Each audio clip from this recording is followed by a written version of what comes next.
Portable watercolor palettes. I can't seem to stop collecting them in my search for palette perfection. So the plan in this video is to show them to you, both the ones I like and the ones I don't, and then give you my recommendations.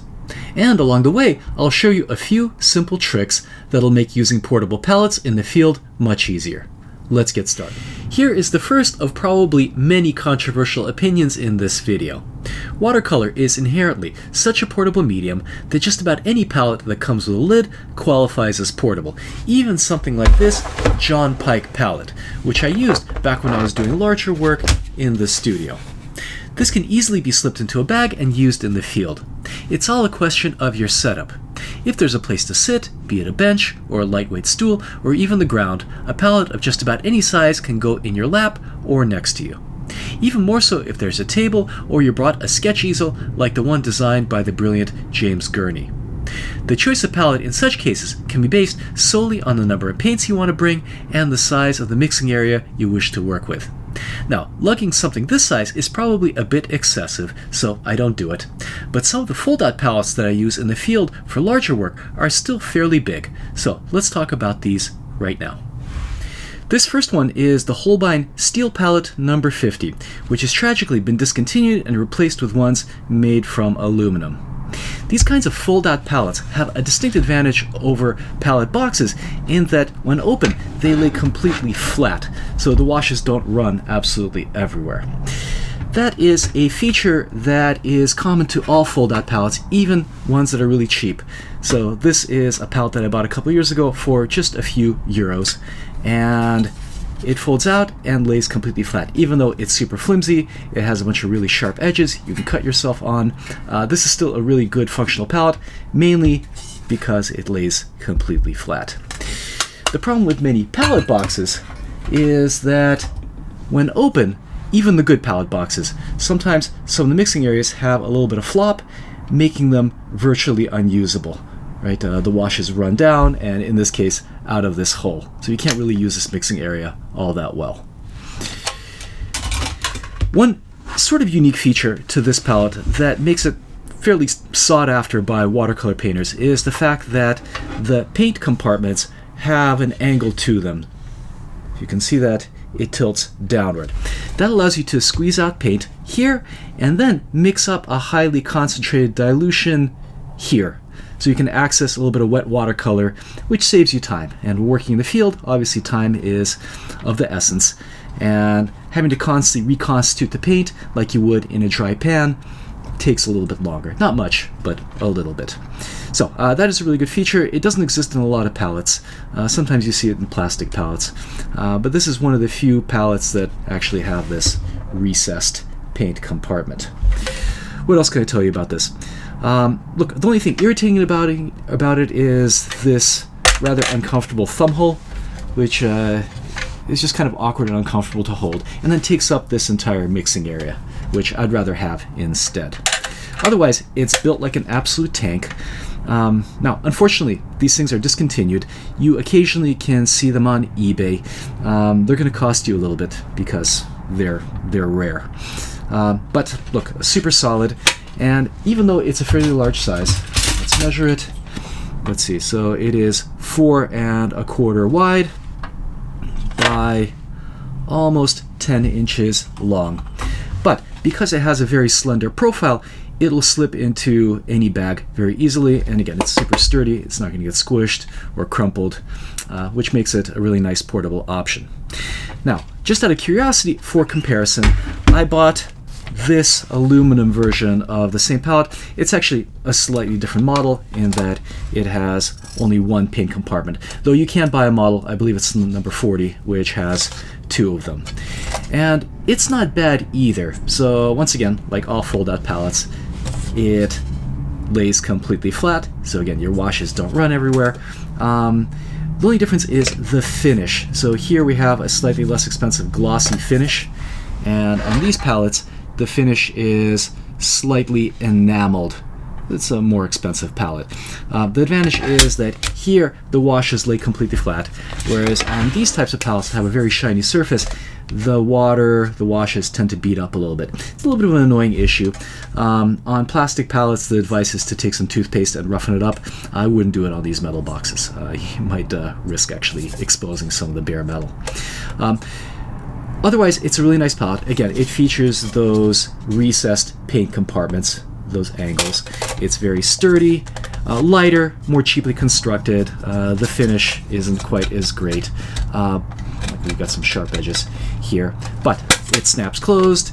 It has the same dimensions as the older steel palette and will easily slip into a box, and this one's actually a little bit easier to hold over a long period of time because it's significantly lighter. So these two palettes I really highly recommend as portable, on-the-go field options. Now, there is one more fold-out palette that I really like, and it's sort of in between a palette box and a fold-out palette. This monster made by Talens. This is an all-steel palette. It's very heavy, but because of its relatively small size and slender profile, let's measure it too. So let's see, we're looking at, again, 4 1/4, a little bit less than 4 1/4, and 7.5 inches wide. But it has 2 mixing areas, so it folds out like this. Both of them lay relatively flat, a little tiny bit of flop on both sides, but flat enough. And then the paint compartment panel comes out, which adds to the weight, unfortunately. And this thing, again, is really heavy, but reveals another mixing area. So this one is one I don't often take in the field. It is pretty heavy, but it could easily go in the field. It is built like a tank. It's super sturdy. Again, you have an extra mixing area, which is nice. And this is a far less expensive palette than even the aluminum version. And it's just as good. And one thing I really like is that these paint compartments are really large, which has the same advantage as the recessed mixing areas, where you can squeeze a little bit of tube paint on one side and then use the other side to mix up a dilution. This is one thing that's a little bit irritating about the half pans. Now they have such things as quarter pans, so half a half pan, which is really small. It's just the fact that paint is a little bit hard to access if you're using a large brush. So for larger work, having larger mixing areas, and then look, you can really pile on the paint, let it dry, and then you'll have paint in these paint compartments forever. So this is a really useful palette. It is a portable option. It rather comically features this little flimsy ring on the back. Oh, by the way, these silicone pads I had to glue on because of this ring, the palette wouldn't sit flat and would probably scratch your table as well. So I had to include these little silicone pads. Silicone pads are really useful for lots of purposes. You'll see me using them a lot when I start talking about watercolor boxes. This ring doesn't help holding this palette at all. It's really clunky to hold. But again, in situations where there's a table or a portable easel or just your lap or the ground, anywhere where you can lay this down, this is a really good option. I guess the ring does make it a little bit more comfortable to hold. You can loop your pointer finger, your index finger here, and hold with your thumb. That's not too bad, but I guess over time the weight is going to become an issue here. So another really good, highly recommended portable option. Heavier than either the steel palette or the Holbein aluminum palette, but much less expensive. These might be a little bit hard to find in the US, but now with Amazon and eBay, I'm sure you can find it. For those of you looking for a portable palette box, I have quite a number of them to show you in different sizes, starting with the larger ones. These are both sold under the brand name Medeen. This is a regular box, and this is their premium model. Let's start by talking about their regular box. Let's measure it first. This is 2 3/4 inches wide by 8 3/4, so fairly large, but it has a fairly slim profile, which allows you to slip it into a shoulder bag or a case. Let's open this up. It has 2 mixing areas. One mixing area is really nice. It has 4 deep wells. It lays perfectly flat. Unfortunately, the other mixing area is pretty floppy, which makes it more difficult to use. Now, one solution is simply holding it at the bottom here and then using your fingers to prop up the lid, which back when I was using this palette a lot, is what I did. So I'm just using my ring and pinky finger to hold up the lid like this. That can get a little bit tiresome though. And there is a slightly sneakier, more elegant solution. All you need to do is get yourself a little bracket like this from the hardware store and one of these powerful magnets. And then you attach it underneath the mixing area and adjust it a little bit. Okay, it lays perfectly flat now. And then when you're done painting, fold everything, and then you can tuck this little bracket off in the corner so it doesn't get in the way, and put it in your case. So I think a fairly decent solution. Up. These magnets can be a little bit irritating, however.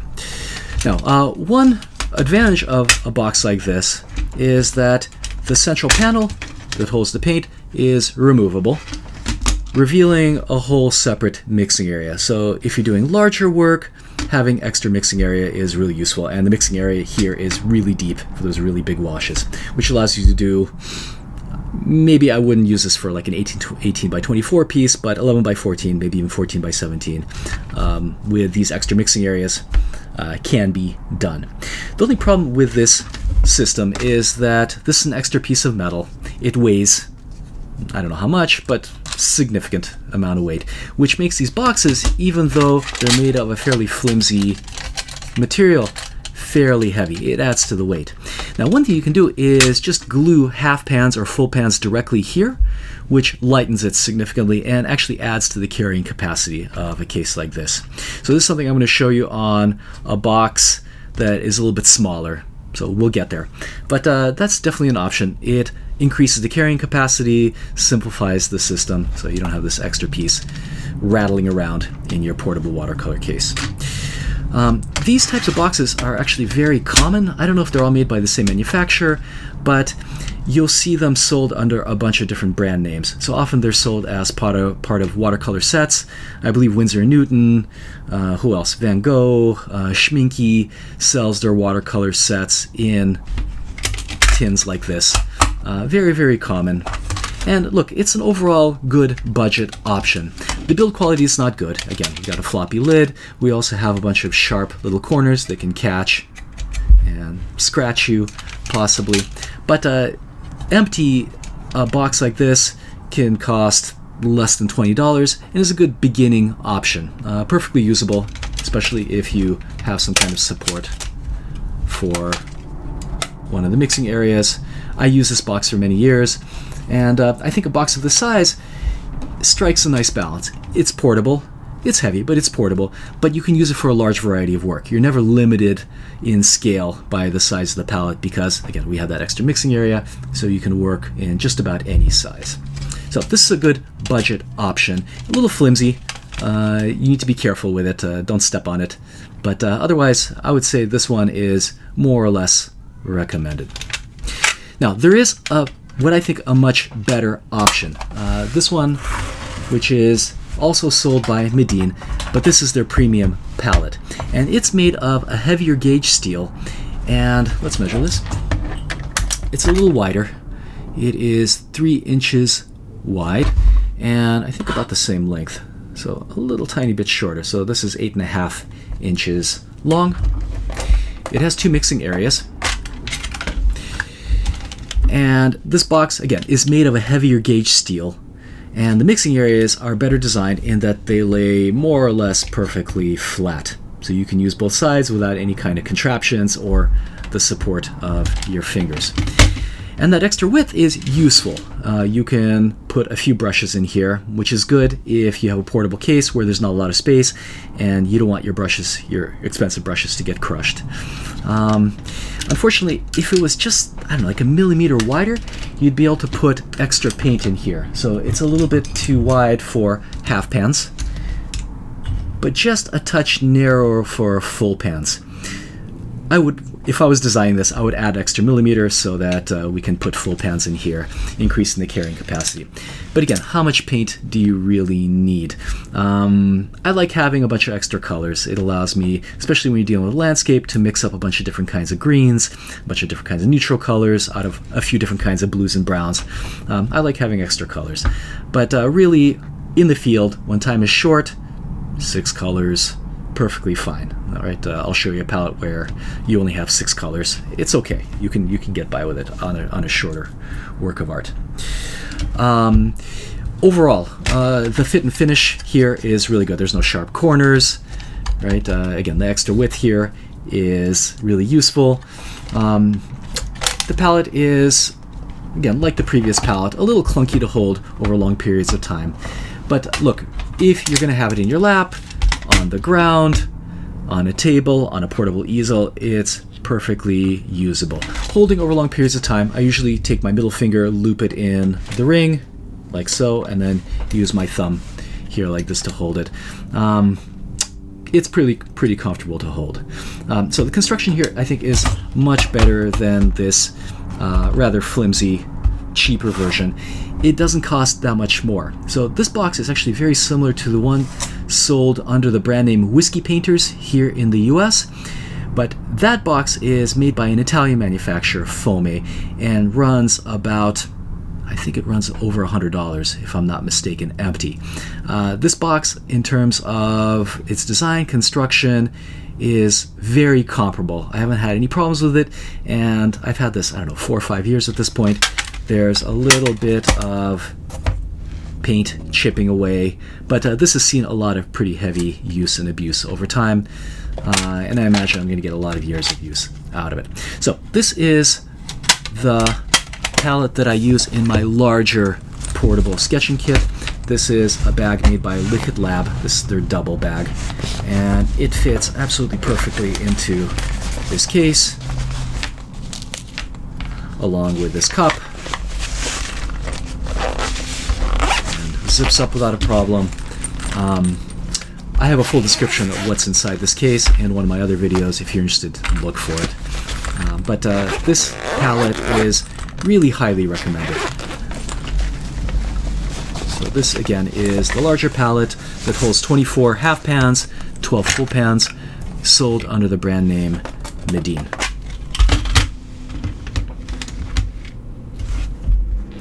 So these palette boxes are in what I call the mid-sized range. Here we have a very commonly found box sold here under the brand name Medeen. This one is a much more premium model. This is made by Whiskey Painters, or sold under the brand name Whiskey Painters here in the US. And this one's a very interesting recent entrant to the market, made by an unknown Chinese company. Let's talk about this box first. So again, this is a very commonly found box. It's sold under a bunch of different brands and often sold as watercolor sets. So a bunch of watercolor companies will sell a box like this filled with their half pan watercolors. Let's take a look at it, starting with the measurements.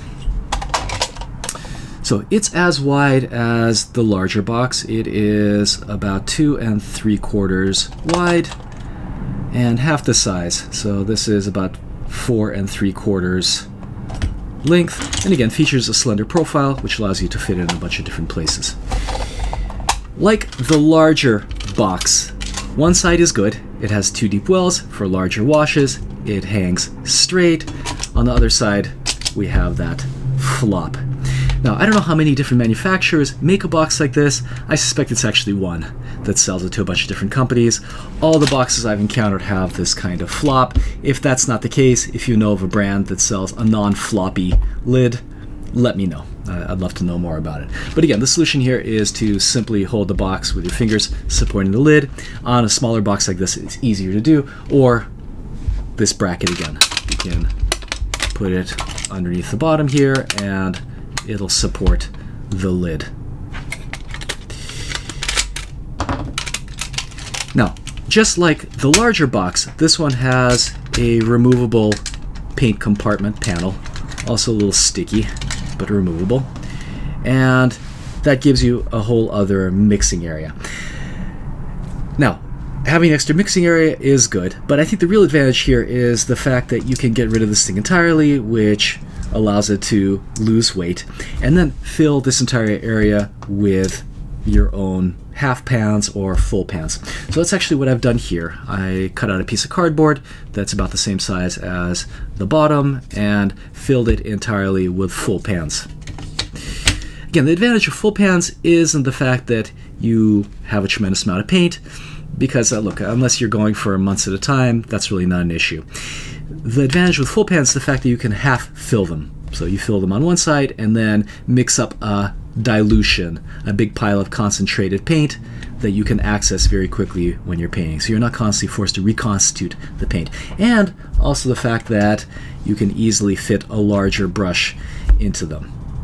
So that's really the main advantage, I think, of full pans over the half pans. So otherwise, look, I think this is a very good budget option.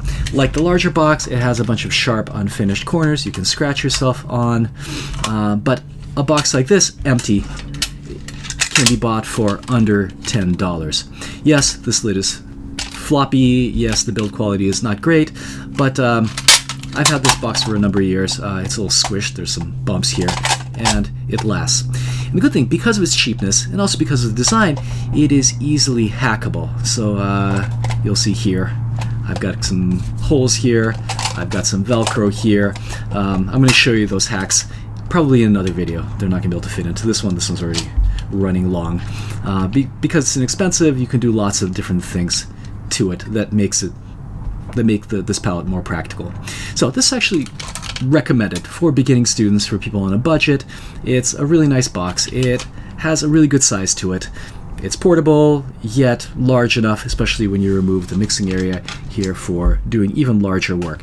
This one is, again, a much more premium option. This one in the US is sold under the brand name Whiskey Painters, but it's actually made by an Italian manufacturer, Holbein. So in other countries, it might be sold under different brands. Let's measure it. This one is almost 3 inches, just short of 3 inches wide, and it is 5 and looks like close to 5 3/4 inches long.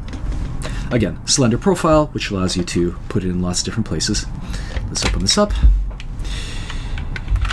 This one, because it's slightly larger, has 3 mixing areas on one side and 1 mixing area on the other side. But because this is a heavier gauge steel, this lid doesn't flop quite as much. There's still a little bit of flop, a little bit, but it's still serviceable, right? So we have a little bit of an angle here. You can tilt the box a little bit like this. So, and on this side, there's a little bit of flop as well. But actually, in this case, that's easily fixed with these 2 little silicone buttons. So, guys, don't think that just because the box is expensive, it's premium, it's not going to suffer from flop. This is the curse of these palette boxes, right? The lids, right? Just because of the nature of the design, sometimes flop a little bit. Sometimes it can be fixed with a magnet. In this case, I've got silicone buttons. There's some fairly simple remedies. Now, the good thing about this box is that, unlike the other box, other premium box,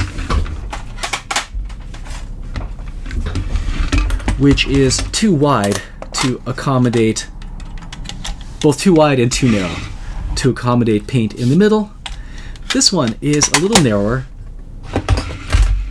which allows you to fit either half pans or full pans across. So actually, the amount of color you can carry in this one is very, very decent, right? So here I've got smaller pans, and then my more commonly used colors.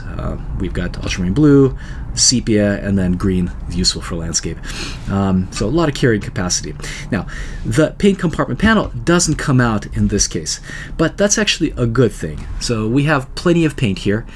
But even though this box is made of a heavier gauge metal, significantly heavier, it's actually the same weight as this flimsier box by Medeen. And then the fit and finish on this box, other than the slight flop on the mixing areas, is really excellent. Right? There's no sharp corners, nothing rattling. Right? It seals up tightly. And this is a good size. I like the fact that it's a little bit larger than the box made by Medeen. You have a little bit more mixing area. So this allows you a little more flexibility in the scale of the work you can create. And yet it's perfectly portable and really easy to hold in the hand. So like the previous box, it has a little ring. It's a sturdier ring. And for me, and this is dependent on hand size, it's just the right size to hold. Right? So I loop my middle finger in the loop, and then the other one holds by the thumb, and this is a really comfortable grip. So this is a box that I use regularly in my smaller portable sketching kit. This one goes in this Liquid Lab Mini. This is their Smart Fit, and it fits just perfectly into this side panel. So this palette is highly recommended. The only caveat is that it's much more expensive. All right, so these Italian tins made by Fome originally, I believe this one was close to $60, $70. This one is under $9. Now you can find deals, right? Especially if you look on eBay, sometimes they're sold used. But this is a more expensive box. But to my mind, worth it. Again, the scale is just perfect, just portable enough, but just large enough to accommodate a wider variety of scales. And the build quality here is just really excellent. Now, it should be said that the premium box made by Medeen, or sold under the brand name Medeen, is comparable in quality. Completely comparable, right? The steel gauge is the same. It has the same enameled surface. Yet this box is $40. It's been a while since I bought this, so prices will vary. This one is more expensive, $50, $60, maybe even $70 sometimes. The quality is the same. Quality is the same. Unfortunately, and I really wish that Medeen did this, that they sold a smaller box this size of the same quality. They don't. All they sell is the larger box, the larger version. Now let's talk about this very interesting box made by an unknown Chinese manufacturer and sold as the Frazier Price Palette box. Now, there are a number of versions of this. There's a larger version that is a little wider, a little bit thicker, and comes with a built-in water container and a water reservoir. That one looked a little bit clunky and heavy, so I wasn't interested, but the size of this caught my eye, in part because it looks a lot like some of the premium handmade brass watercolor boxes that sell for hundreds and hundreds of dollars, and at this point in my life, and probably going forward, are just unattainable. Let's take a look at this box, starting with the measurements. So this is the smallest of the three mid-sized models. This is just a little bit over 2 inches wide by a little over 4 inches, so almost 4¼ inches in length. It has, unlike the larger box, a narrow profile. But the great thing about this is that when you open it up, you see that it has 4 mixing areas as opposed to 2 on the other ones. So even though this box is smaller, it actually has even more or as much mixing area as the other 2. And the great thing is that in this box, there's very little flop on any of the mixing areas. Little tiny bit, but it's still usable. And another great thing is that the mixing palettes have enamel baked into them that's slightly roughened so that the washes lay flat. Now it does stain a little bit. So here I was using, I think, Indian yellow, and it stained the palette a little bit. But these things, first of all, don't bother me and are actually cleanable if you use a little bit of a glass cleaner. Now, the central panel is removable. It comes out. And it's made of plastic, which is actually a good thing. You don't want additional weight in a palette box that's this heavy. What I think is a design flaw is I think this panel should have been painted white and should have been used as a mixing area as well, which definitely increases the versatility of this box. And then the other thing is these plastic brackets, they're not tight enough, so everything kind of shakes around a little bit. But look, you can glue these half pans down. Now, unlike the other boxes that are made of steel, this one's made of brass, which does make this box a little bit heavier.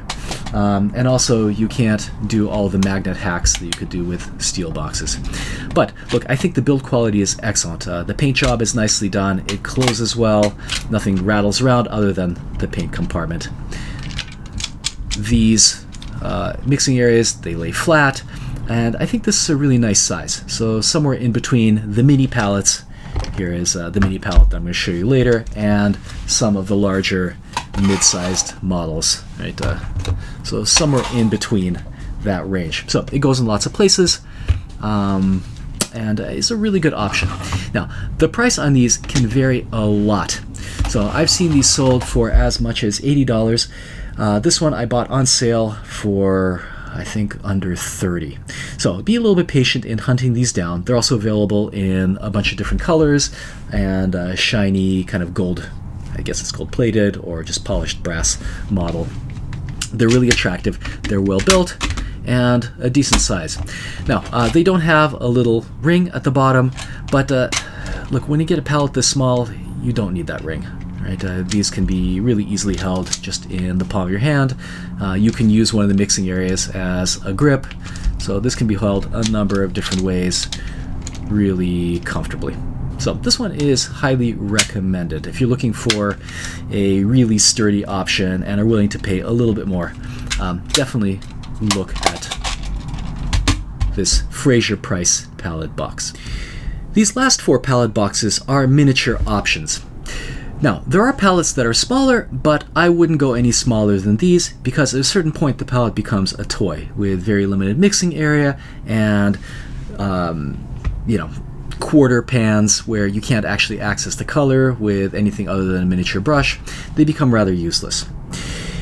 These 2 boxes are fairly common. This one being sold under the brand name Whiskey Painters here in the US, but made by the Italian manufacturer Fome.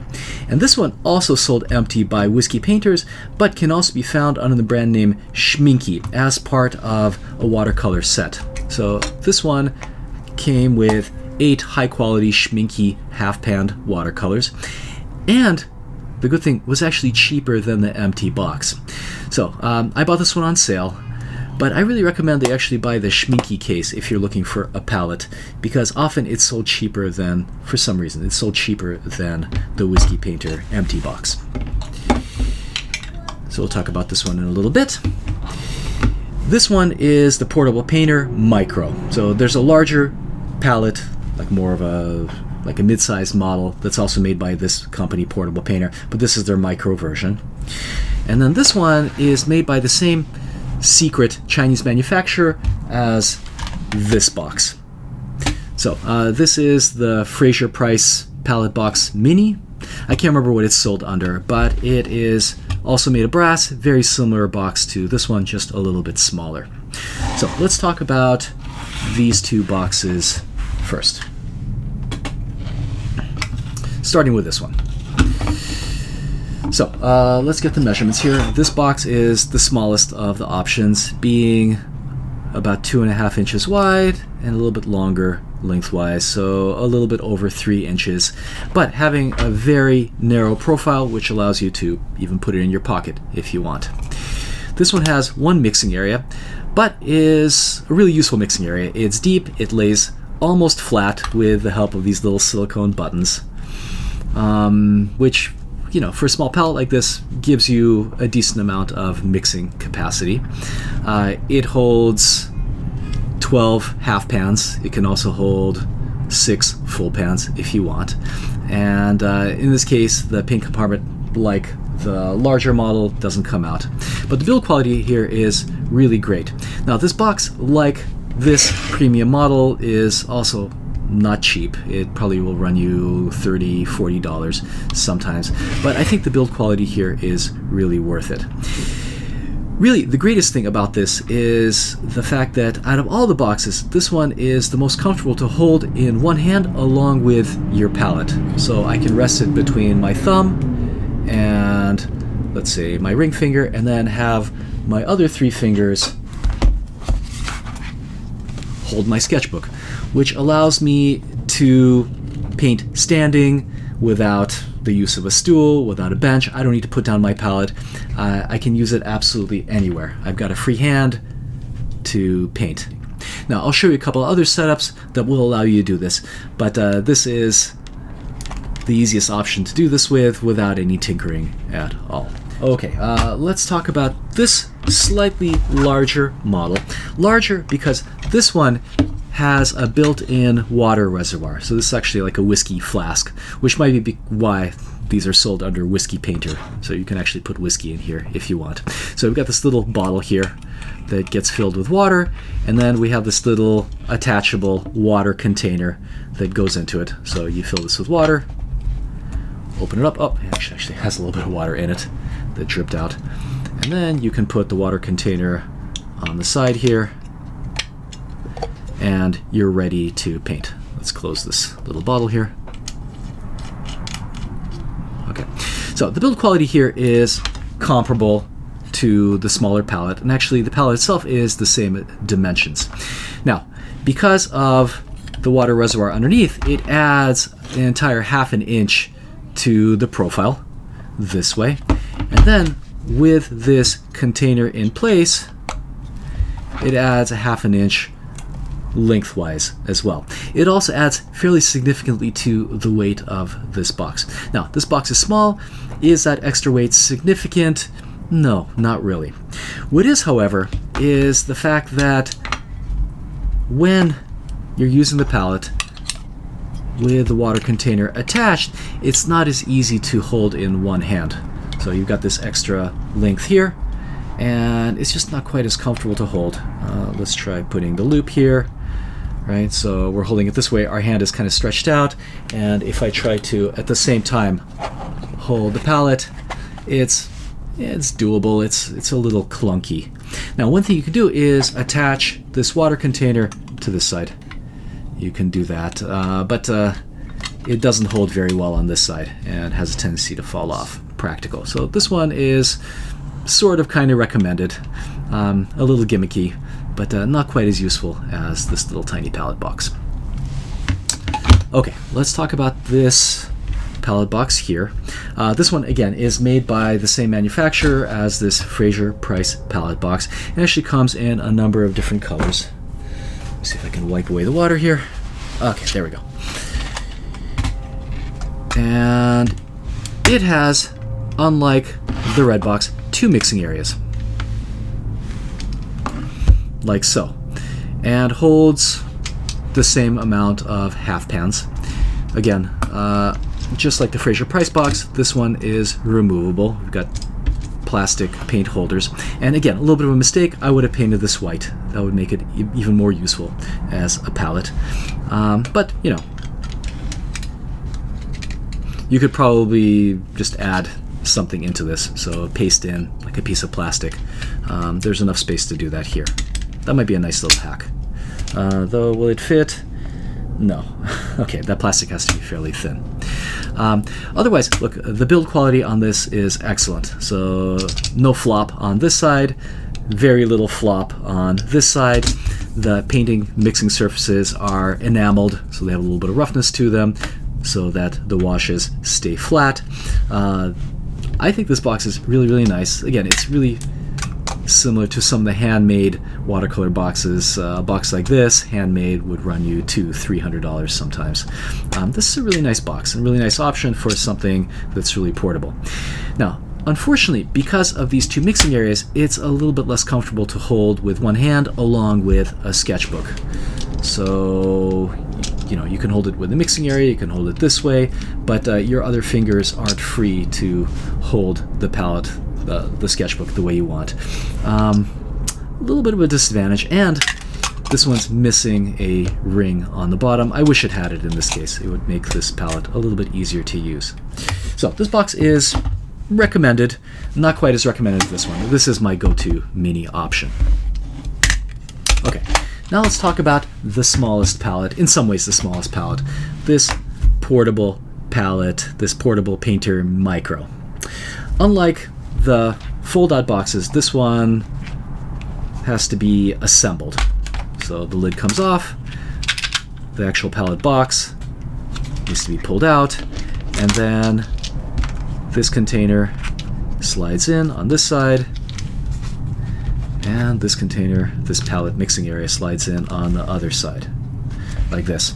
So despite its small size, we actually have a fairly decent number of mixing areas, and all of them lay flat. Right? So this fold out lays perfectly flat. We have some deep wells here, and a very deep well here, which I believe was designed to serve as a water container, but this is a lot of water to have for such a small palette with such small mixing areas, so I would use this as a mixing area. And actually we have 3 divisions here that allow you to do it. My only issue is that because we have mixing areas all the way around, when the palette's fully open, it's a little clunky to hold. So I can pinch it like this. I definitely can't use it in the same hand as I'm holding the sketchbook, which again is really one of the biggest advantages of a small little palette like this. It also comes with this, instead of a ring, this little thing that folds out, this little handle. And maybe I'm not seeing things clearly, maybe I'm stupid, I'm not sure exactly how this is supposed to be used. Whether you're supposed to grip it between the fingers, like this, or how you're supposed to hold it. Does this clip into a sketchbook? So, like this. So let's say you're using a sketchbook, and you slide in this way and add a clip. It feels rather awkward. So I'm not sure exactly how this is used. If you do know, if you have some idea, and I'm just not seeing things correctly, just let me know. So unfortunately, I can tell a lot of design went into this thing. It's clearly really well thought through, but I don't know, it's not quite there yet. I think this needs a second version with a ring, some other way of holding this more effectively. So sorry, not recommended. Nope. Now let's talk about portable setups, what works and what doesn't. In my years of sketching, I've seen many different ways of working, and in my research for this video, I've seen many, many more. And there is essentially one main difficulty to overcome, something that often creates a fatal flaw in the way I see people work. Here it is. In watercolor, it's essential that your painting surface be at a slight angle, so that washes run gently downhill. So this could be 15 degrees or 10 degrees, but the angle needs to be there. This principle comes up against the requirement that the palette be held perfectly flat, so that the washes you mix up actually stay put. This means that any setup where the palette and the painting surface are locked together at the same angle, for example, when the palette is glued or attached somehow to the sketchbook. So sometimes you see setups where some kind of device is used to clip the palette to the sketchbook, and both are held in a single hand. Any system like that is simply not workable, since, again, it requires you to hold everything perfectly flat. The easiest portable setup, and the one that requires no trickery at all, is to simply buy this little box from Whiskey Painters. It's the only one that comfortably fits in the palm of your hand and still allows you to hold a sketchbook in that same hand. So usually the way I grip it is to wedge it into the ball of the thumb and then loop my ring finger into the ring like so. This way the palette box rests underneath my ring finger and is fairly stable. And then I still have these two fingers to grip my sketchbook at the appropriate angle, like so. This works with a variety of small sketchbooks, so this one is made by Sennelier. You can use a larger sketchbook if you want. This is one made by Handheld. And then you can even accommodate a larger sketchbook like this. This is a small sketchbook made by Talens, their Art Creations series. In all cases, the palette's perfectly flat, so the washes don't go everywhere, and your sketchbook is at that appropriate 10-15 degree angle. If you want a little water reservoir, then you can easily make one. You can attach a little Velcro strip here, and then I've cut out a little strip from a credit card, so a thin piece of plastic, attached another Velcro strip to it, then I connect the piece of plastic to the Velcro here, and then I have a little water container that I have attached a Velcro strip to as well, and there we go. We have our water container. There's the appropriate angle. I can use a little bottle of water that's small enough to carry everywhere, and there's your portable setup that can be held for, I don't know, about hours at a time, but for half an hour, 45 minutes, perfectly comfortable. And if you want the setup to be completely self-contained, you can also use the space between your ring and your pinky finger to hold onto a paper towel like this, and then you can also use that space to insert a brush or two, and you're completely independent and ready to work. The other palette boxes unfortunately cannot be held that way, either because they're too large, or the mixing area gets in the way, or they're simply awkward in one way or the other. But there is a sneaky trick to still maintaining that one-handed grip, and it involves using one of the mixing areas. So that can be done with this Medeen palette. I'm going to use this floppy, otherwise useless mixing area to support my sketchbook.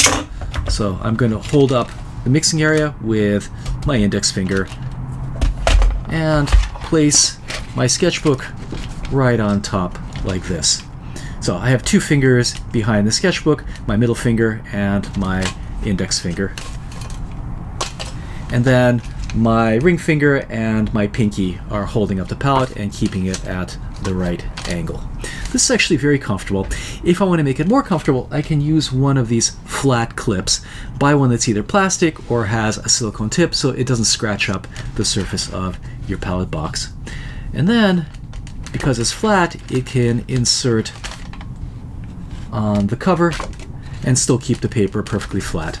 So this is a perfectly workable solution. It's comfortable. You can hold this for, I don't know, half an hour, maybe even up to an hour comfortably. And this works with some of the palette boxes and not on others. So unfortunately, with this Frazier Price palette, the mixing area gets in the way, right? So when I try doing this, this mixing area is uncomfortable, right? It jabs into your thumb. There's no way to hold it. And this box is missing that ring on the bottom for additional support. So it can't be done with this Frazier Price palette. That's sad. It's a nice palette nonetheless. With this smaller palette, it can be done. It's a little awkward. So you can hold it this way. Again, a little awkward. Maybe if I clip it in like so. Yeah, I mean, look, it's missing that ring at the bottom, so there's not a lot of stability. Not comfortable. But it works super well with this Whiskey Painter's slightly larger watercolor box.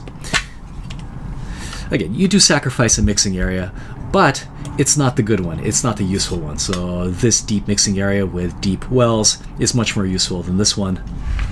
And in this case, the sketchbook fits very comfortably here, and you've got the ring. Let's pull that ring out so you can loop your finger. You can't see this. Loop your finger in the ring here and hold the sketchbook very comfortably. Again, for more stability, you can use the clip to clip in your sketchbook. And this works with a variety of sketchbooks. So you can use this one made by Handheld, any small sketchbook. Right, we can use this one made by Sennelier. The next two items I'm going to show you are essentially bonus material because they actually require a little bit of tinkering and perhaps even a trip to the hardware store. This is a pocket-sized handheld version of an easel that was originally conceived by James Gurney, which consists of two small pieces of plywood which, when open, don't fully open all the way and are set at an angle, which allows you to put a portable palette on one side and stick a sketchbook on the other and get that ideal angle between the sketchbook and your palette.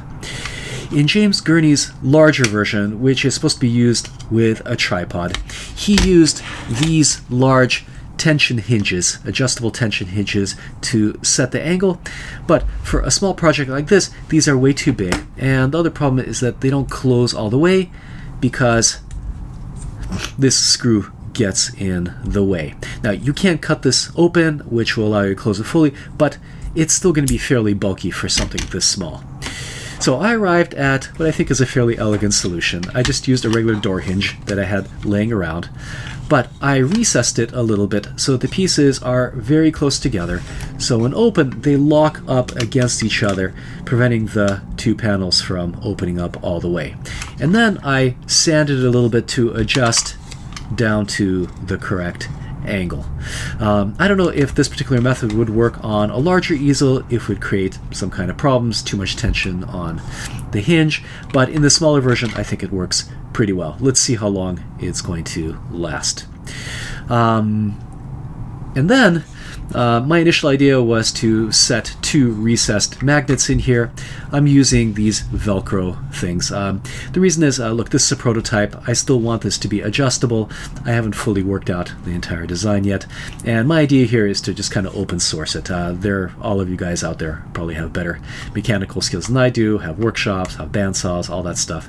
I'm sure you can find more effective solutions to this. But I think this is an interesting starting point because, once again, I can take a portable palette, and actually the ideal portable palette for this is this one made by Medeen. I put some Velcro on the bottom. For better contact, it's also a good idea to remove the ring. And then the other thing I did is that I pulled out and removed one of the mixing areas, the floppy one that's rather useless, so that I can place this palette onto the easel, and it makes really good contact, and that other mixing area doesn't get in the way. And then I can place my sketchbook right on top. This is light enough to be perfectly handheld for long periods of time, and is probably more convenient. Why? Because I don't have to use my fingers to support the back of the sketchbook like I would with just the portable easel alone. And this actually allows me to hold slightly heavier sketchbooks. So I can use this slightly larger Hahnemuller sketchbook pretty effectively with this little pochade. The balance is, not ideal, but still perfectly usable. And look, this mixing area has quite a lot of surface to it. I've got larger pans here. This is perfectly workable. And then look, some adjustments can be made. I can attach a slightly larger water reservoir here. I can, attach a place to slide in brushes. This is, I think, a decent starting point and kind of a nice idea, I think. Here is another way of making a handheld easel that I think also has a lot of potential to it. I take my Medeen watercolor box. Once again, I've removed one of the mixing areas, the one that's useless.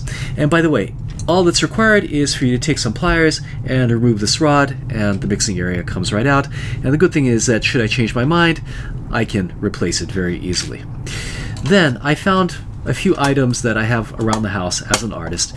These are little hanging brackets that go on the back of the frame, which allow you to hang pictures onto a nail. I have two of them here. I punched holes through the palette, very easy on this light gauge steel. Drilled them out a little bit, again, very, very easy, and then attached these brackets using screws and nuts. And then I cut down a little piece of plywood and attached, again, another piece of material that I have around the house. These are used to secure the canvases inside the frame. So my house is full of framing equipment. I changed the angle a little bit, and now I can take these and insert them into these brackets, which gives me a stable surface upon which I can rest my sketchbook. So in this case, I'm going to replace the original paint compartment panel with some full pans, and now I have a portable easel, which is very easy to hold. I have the ring on the back, which makes it even more secure. No Velcro needed to attach to anything, and obviously this is much lighter in weight than these two heavier pieces of plywood. I hope you found this rather lengthy tutorial on portable easels and ideas on how to use them useful. And if you did, hit subscribe and stay tuned to many more videos like this. Thanks for watching, and see you back in my messy studio very soon. Bye-bye.